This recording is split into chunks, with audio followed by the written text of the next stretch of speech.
What's up guys, Shizuru here, and today we're going to be breaking down and reviewing the Heihachi Mishima reveal trailer that just dropped like around 7 hours ago by the time this video drops.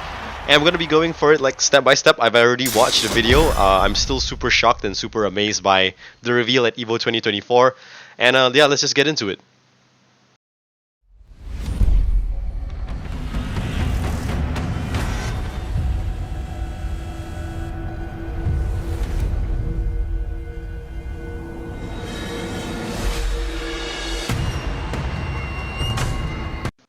Alright, so as you can see, it's a quick recollection of the Tekken 8 Chapter 1 cinematic where we got to see the Raijin and Fujin, the Wind and Thunder gods respectively. As you can see, even in this shot right here, the statues of them, there seems to be like a cult, almost like a group called the Tekken monks. And I think these are the descendants of like the samurai that we saw fighting the demons earlier in my earlier breakdown video of Mishima lore. Although I can't really confirm. I always thought that they descended into what was the Mishima clan, Kazuya and Heihachi, but it seems otherwise. Anyways, let's move on.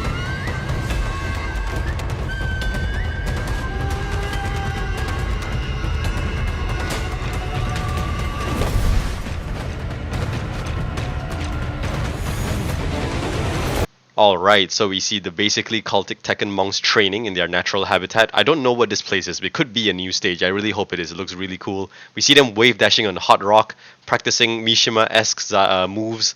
Very reminiscent of Heihachi actually. We can see like his down forward 1-2. We can see not an electric wind god fist. We see a wind god fist without the electric, which I think is a huge pointer to who these guys are. I don't think they are directly related to any of the Mishima bloodline, however they do basically practice the same style. And as we know in the past, Jinpachi basically taught a bunch of other people other than the Mishima clan that we know today, so this could be branching off into what is the Tekken monks. Sobre os monges Tekken, eliminando os restos da Mishima Zaibatsu.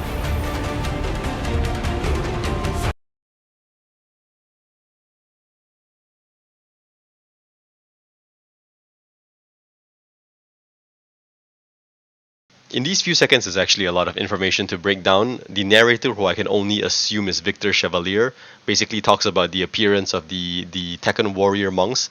And we can see in these two very condensed frames, I basically cut the clip to the last possible frame where the text cuts out. You guys can read it here, I'll zoom it in.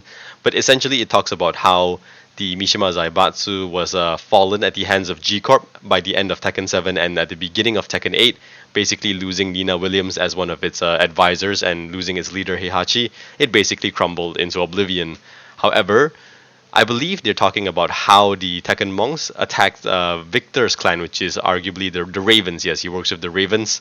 And yeah, that's what this clip has to offer. かつてなく磨かれておる心が不安定な状態ゆえ心技体の均衡が取れておらんのだ Okay, here's where it starts to get really interesting because they talk about a particular individual among the monks who has basically honed his body and technique exquisitely in the Mishima style, I can only assume. And we can even see that he performs Heihachi's down forward 1-2. And more importantly, he performs the Omen Thunder God Fist with the electric sparks, which, you know, it's a huge deal. It's a huge deal, showing that he is indeed probably a descendant of Raijin and possibly a Mishima, like a real Mishima.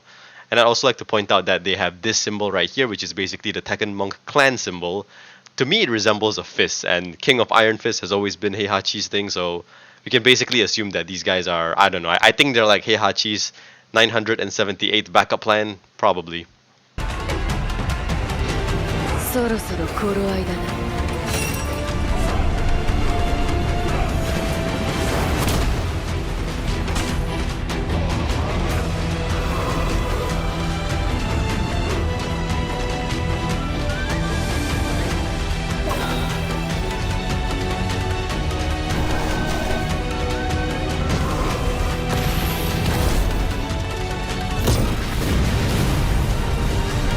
Once again, a lot of things to break down. As you can see, our heroes Yoshimitsu, Lydia, and Eddie are apparently taking on the Tekken Monks force, and there are a few interesting things that actually happen.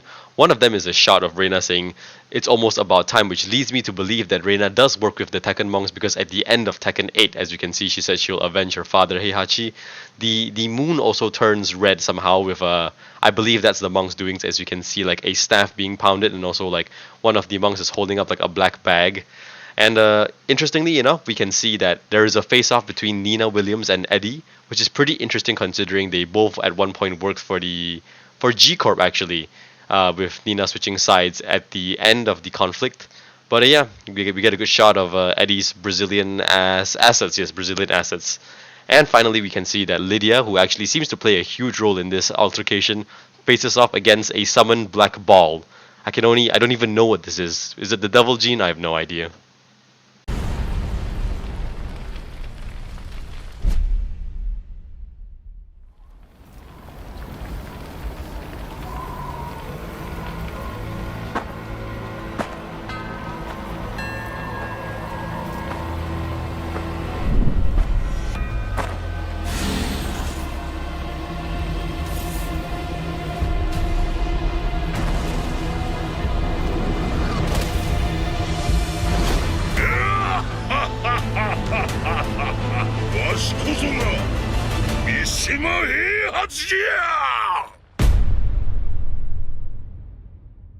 Finally, the big reveal that Heihachi is indeed well and alive and definitely not completely dead. What is very interesting about this scene is that he basically shows himself in a barren landscape adorned with the Tekken monks' corpses, don't look like they're alive, and it's very similar to the stage where he fought Kazuya on, where the ground is basically lava. It shows a flashback of many previous Tekken games between Kazuya and Heihachi. And now that I find he has a scar on his chest exactly where Kazuya punched him with Patricide Fist to kill him at the end of Tekken 7, I'm not too sure if he always had that scar. He might have. I'm not really that big of a Heihachi player. Well, but I think this is a good addition into the Tekken 8 DLC roster. I've always wanted to play Heihachi to his fullest potential, but I do feel like this will undermine his not his role. It'll undermine Kazuya's efforts and basically the entirety of the Tekken 7 story. The Mishima saga is definitely not going to end anytime soon. But yeah, it'll be really interesting to see how they take the story from here. Jin and Kazuya have both lost the Devil Gene, so I don't know how they will stack up to Heihachi this time. It's definitely going to be really interesting. My theory is that how he resurrected was through the body of the guy that they mentioned from the Tekken monks, the one that had honed the Mishima technique perfectly. But if that's true, Tekken basically just pulled an M Bison from Street Fighter then. Or the usual explanation of he just survived through magic. Or my personal favorite would be he just survived because he's just built different. He's Heihachi. He survived getting thrown off a cliff, getting thrown into a lava pit now, getting blown up, getting buried. He even survived Akuma from Street Fighter 6, so it's not too far-fetched. But yeah, that's my theories for now. Let me know if you guys have any other details that you guys pointed out in the comments, and if you have any theories of your own, feel free to share them, and I'll see you guys in the next video.